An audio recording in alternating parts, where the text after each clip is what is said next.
Hello guys, I am Swarnika Verma, UGC NET educator from SLV classes. Today we are going to discuss MCQs based on research methodology for PhD entrance and NTA UGC NET JRF.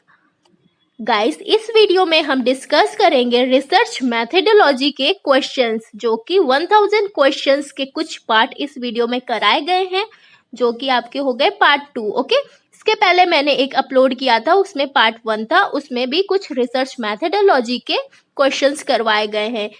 1000 questions में part by part video upload करूंगी, उसमें जाके आप search करके देख सकते हैं। Okay, और ये वीडियो जो भी अपलोड होगा वो रिसर्च मैथडोलॉजी पर टोटली बेस्ड होगा जो कि आपको हेल्प करेगा पीएचडी एंट्रेंस के लिए और एनडीए यूजीसी नेट जेआरएफ के लिए। Okay guys, and if you like my video, अगर आपको मेरी वीडियोस पसंद आती है तो आप उसको लाइक करें, शेयर करें और सब्सक्राइब करना ना भूलें। ओके गाइस, और अगर आपको मुझसे कांटेक्ट करना है तो आप मुझे फेसबुक पेज पर भी फॉलो कर सकते हैं और मेरे फेसबुक ग्रुप को भी ज्वाइन कर सकते हैं। और अगर कोई डायरेक्ट मेल्स वगैरह करने हैं तो आप uswarnika@gmail.com में मुझसे कुछ भी पूछ सकते हैं। इंस्टाग्राम पर भी मुझे फॉलो कर सकते हैं, जिससे क्या होगा कि आप मेरे कांटेक्ट में बने रहेंगे। Okay guys,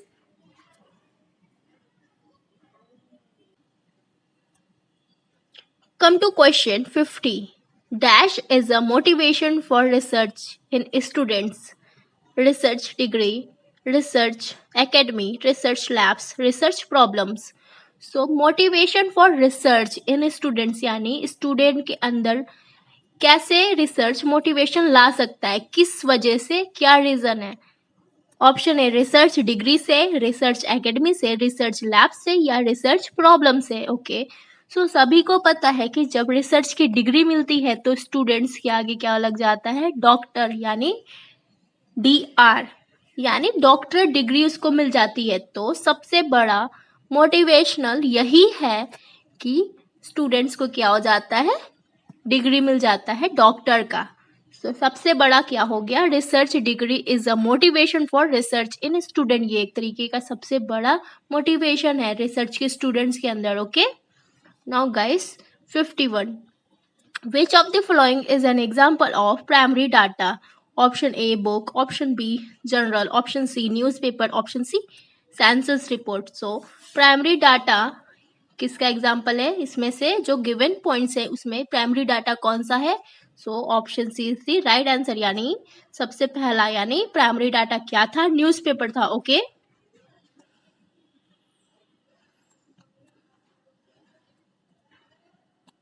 now guys come to question 52. Major drawback to researchers in India is Option A lack of sufficient number of universities, option B lack of sufficient research guides, lack of sufficient fund, lack of scientific training in research. Okay, so major drawback क्या है India में research के लिए, देखते हैं कौन कौन से पॉइंट्स गिवन है। पहले में क्या बोला कि सफिशिएंट नंबर ऑफ यूनिवर्सिटीज यानी यूनिवर्सिटीज की कमी नहीं, ऐसा नहीं है। सफिशिएंट रिसर्च गाइड्स ऐसा भी नहीं है। लैक ऑफ सफिशिएंट फंड्स भी ऐसा भी नहीं है। Lack of scientific training in research क्या है, option D is the right answer, यानी साइंटिफिक ट्रेनिंग इन रिसर्च यानी रिसर्च में जो साइंटिफिक ट्रेनिंग होना चाहिए इसकी बहुत ज़्यादा कमी है इंडिया में। ओके, सो मेजर ड्रॉबैक यही हुआ आपका। Now guys come to question 53. ICSSR stands for यानी ICSSR का फुल फॉर्म क्या है। So Indian council for survey and research, Indian council for strategic research, option C Indian councils for social science research and option D international councils for social science research. So option C is the right answer, यानी Indian councils for social science research, यानी Indian council है social science research के लिए, वो हो गया ICSSR का full form. Okay guys, now guys come to question 54. UGC net का पेपर अगर देने जा रहे हैं तो आपको यूजीसी का फुल फॉर्म पता होना बहुत जरूरी है। So UGC stands for university grant commission, union government commission, university governance councils, union government council. So right option हो जाएगा आपका ऑप्शन ए, यानी यूनिवर्सिटी ग्रांट कमीशन है यूजीसी का फुल फॉर्म। ओके, एनटीए का फुल फॉर्म क्या होता है? एनटीए यूजीसी नेट होता है। सो एनटीए का फुल फॉर्म होता है नेशनल टेस्ट एजेंसी। ओके, और नेट का फुल फॉर्म हो गया आपका नेशनल एलिजिबिलिटी टेस्ट। ओके, और यहाँ पर जेआरएफ का फुल फॉर्म गिवन है। JRF is for junior research functions. Option B junior research fellowship, option C junior fellowship and option D none of the above. So right option हो जाएगा option B junior research fellowship. यानी जितने भी full forms मैंने बताए हैं उसको आप जरूर पढ़ के जाइए, क्योंकि 1-2 नंबर के क्वेश्चंस इसमें से भी आते हैं।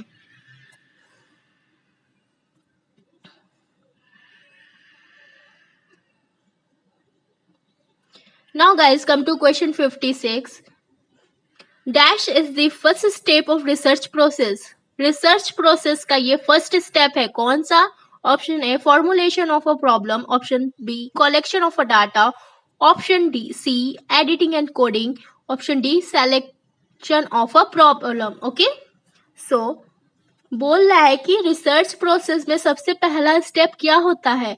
Selection of a problem. यानी अगर हम लोग प्रॉब्लम को सेलेक्ट करेंगे तभी तो उसको फॉर्मुलेट करेंगे, उसके बाद तो कलेक्ट करेंगे डाटा, फिर एडिटिंग और उसका कोडिंग करेंगे।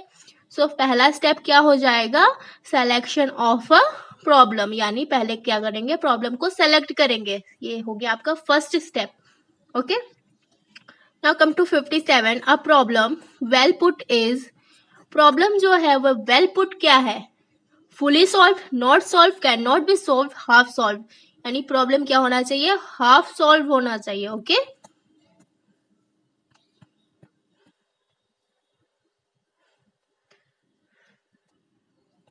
now guys, come to question 58. Dash is a source of problem. Schools and colleges, classroom lectures, playgrounds, infrastructure. Okay, so option B is the right answer. यानी क्लासरूम लेक्चर्स जो होता है वो major source है problem का। Okay guys, now guys come to question 59। A question which requires a solution is. एक ऐसा question जो रिक्वायर करता है सॉल्यूशन को, वो क्या होता है? Problem. Okay, so option A observation, option B problem, option C data, option D experiment. So right option हो जाएगा option B problem. A question which requires a solution is problem. अगर कोई भी क्वेश्चन है उसको सॉल्यूशन चाहिए तो वो क्या है? एक तरीके का प्रॉब्लम है। जैसा मैथ्स में ही अगर हम लोग कुछ सॉल्यूशन करते हैं तो वो प्रॉब्लम का ही तो सॉल्यूशन निकालते हैं। तो क्या हो जाएगा? Option B is the right answer. Now guys, come to question 60. Converting a question into a researchable problem is called option A solution, option B examination, option C problem formulation, option D problem solving. Okay, so guys question को फिर से देखते हैं। बोल रहा है converting a question into researchable problem. यानी किसी एक क्वेश्चन को हम लोग कन्वर्ट करके रिसर्चेबल प्रॉब्लम में कन्वर्ट कर रहे हैं, यानी प्रॉब्लम को बना रहे हैं, प्रॉब्लम को फॉर्म कर रहे हैं। Okay, so option C is the right answer. यानी प्रॉब्लम फॉर्मुलेशन, प्रॉब्लम को बना रहे, फॉर्म कर रहे, तो एक तरीके का फॉर्मुलेशन हो गया। सो problem formulation is the right answer, option C. Okay, so converting a question into a researchable problem is called problem formulation.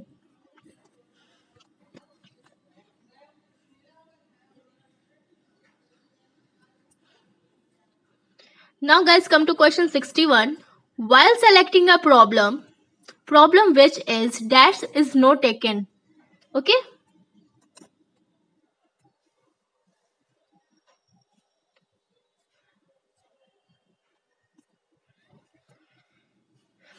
now guys, come to question 61. While selecting a problem which is dash is not taken. Option A very common, option B overdone, option C easy one, option D rare.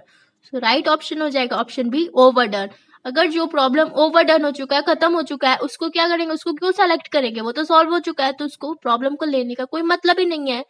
So problem which is overdone is not taken. यानी वो overdone ना हुआ हो उसी problem को हम लोग select करेंगे। Okay, 62. The first step in formulating a problem is option A statement of a problem, option B gathering of a data, option C measurement, option D survey. Okay, तो पहला स्टेप क्या होता है? अगर कोई भी प्रॉब्लम को हम लोग फॉर्मुलेट कर रहे हैं तो formulating a problem is option A statement of a problem, यानी किसी भी प्रॉब्लम का हम लोगों को क्या पता होना चाहिए, स्टेटमेंट पता होना चाहिए। यही फर्स्ट स्टेप है। Okay, first step of formulating a problem is statement of a problem. हमको स्टेटमेंट पता होना चाहिए कि प्रॉब्लम आखिर है क्या, पूरी उसकी डिटेल नॉलेज होनी चाहिए। ओके,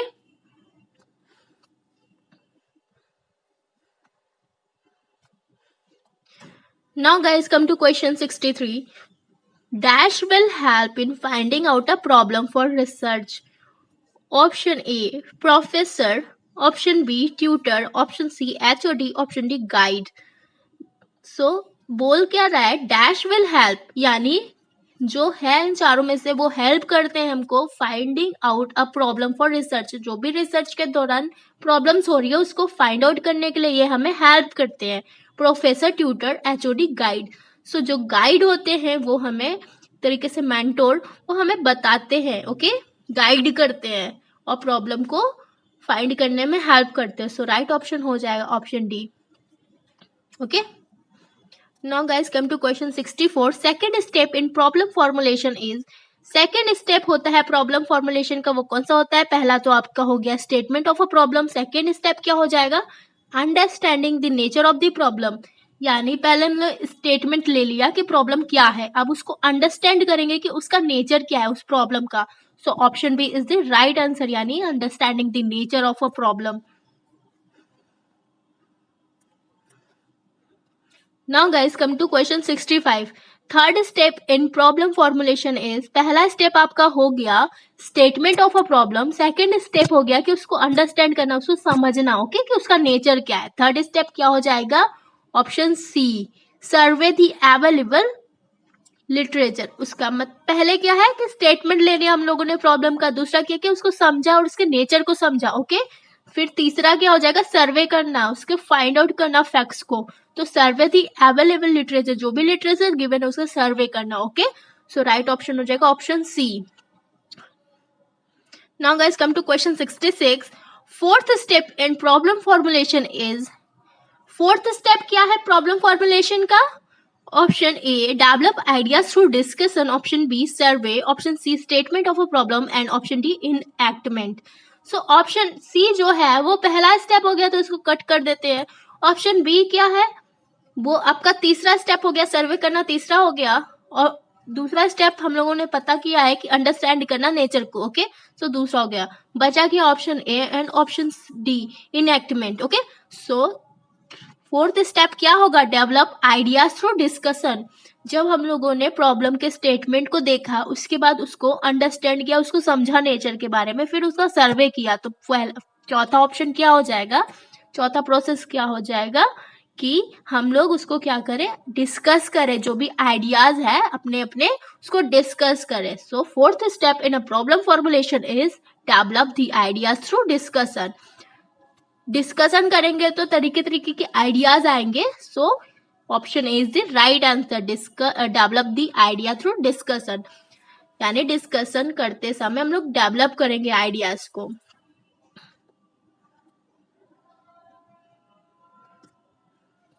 Now guys come to question 67. Last step in problem formulation is, last step क्या है प्रॉब्लम फॉर्मुलेशन का? पहला फिर से गाइज रिमेंबर कीजिए, याद कीजिए, पहला स्टेप है statement of the problem. Okay, पहले हम लोग क्या करेंगे? प्रॉब्लम के स्टेटमेंट को देखेंगे, उसके बाद उसको अंडरस्टैंड करेंगे। दूसरा स्टेप है understanding the problem of and nature. Okay, so दूसरा स्टेप है कि हम समझेंगे प्रॉब्लम को और उसके नेचर को।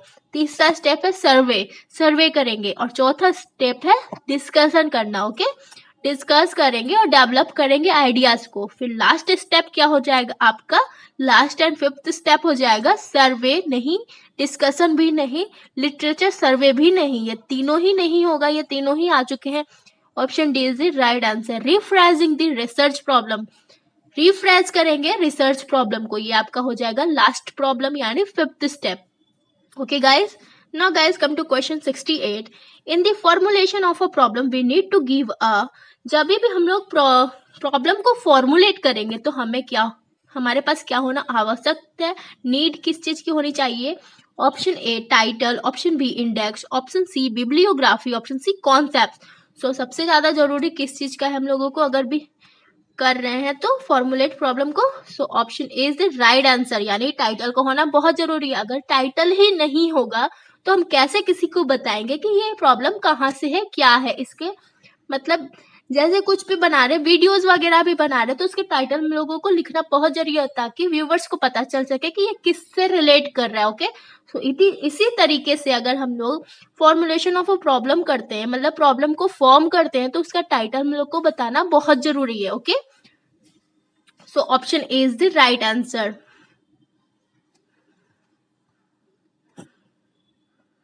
Now guys, come to question 69. Objectives in problem formulation means problem formulation में जो ऑब्जेक्टिव्स है उसके मतलब क्या है? Questions to be answered, option B methods, option C techniques, option D methodology. So right option हो जाएगा option A, questions to be answer, यानी जो भी क्वेश्चन है उसको आंसर देना है। ओके, वही उसका ऑब्जेक्टिव है प्रॉब्लम फॉर्मुलेशन का। प्रॉब्लम से ही समझ में आ रहा है कि सॉल्यूशन यानी जवाब तो देना ही देना है।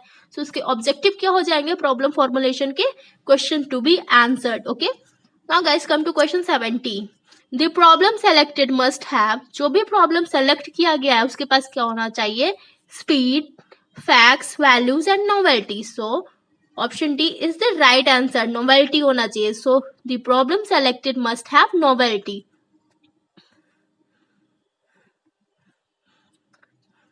Now guys come to question 71. The formulated problem should have, जो फॉर्मुलेटेड प्रॉब्लम होता है उसके पास क्या होना चाहिए? Originality, values, coherence, option D facts. So originality होना चाहिए, ओरिजिनल होना चाहिए। जो भी प्रॉब्लम है फॉर्मुलेट कर रहे हैं वो क्या होना चाहिए? ओरिजिनल होना चाहिए। सो option A is the right answer. Okay guys,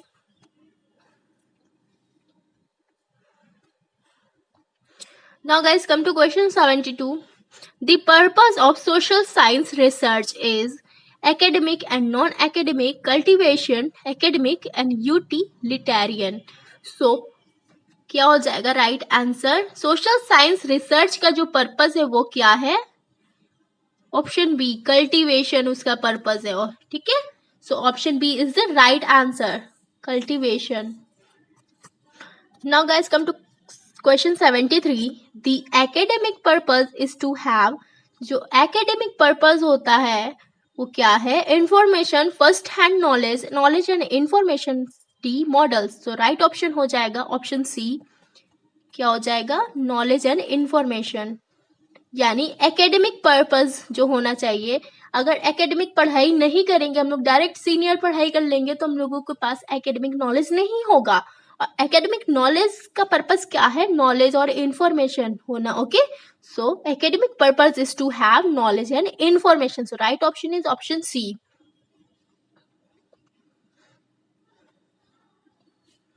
now guys come to question 74. Social science research creates social, option A alienation, option B cohesion, option C mobility, option D integration. So social science research क्या create करता है? Social cohesion करता है। Okay, सो right option हो जाएगा option B, cohesion. Okay guys, social science research creates social cohesion. Now guys come to question 75. Dash is the quality of good researcher. Good researcher का quality क्या होना चाहिए? Option A scientific temper, option B age, option C money, option D time. So option से ही देखते हैं, time से कोई रिलेशन नहीं है, मनी से भी कोई रिलेशन नहीं है, एज से भी कोई रिलेशन नहीं है। तो एक गुड रिसर्चर जो होता है वो क्या होता है? Scientific temper. ओके, उसकी क्वालिटी क्या है? Scientific temper. So scientific temper is the quality of good researcher. Now guys come to question 76. Social science research in India aims at dash state. Option A secular, option B totalitarian, option C democratic, option D welfare. यहाँ पर question ही में देखते हैं social science से relate कर रहा है, तो किससे रिलेशन हो गया इसका? वेलफेयर से।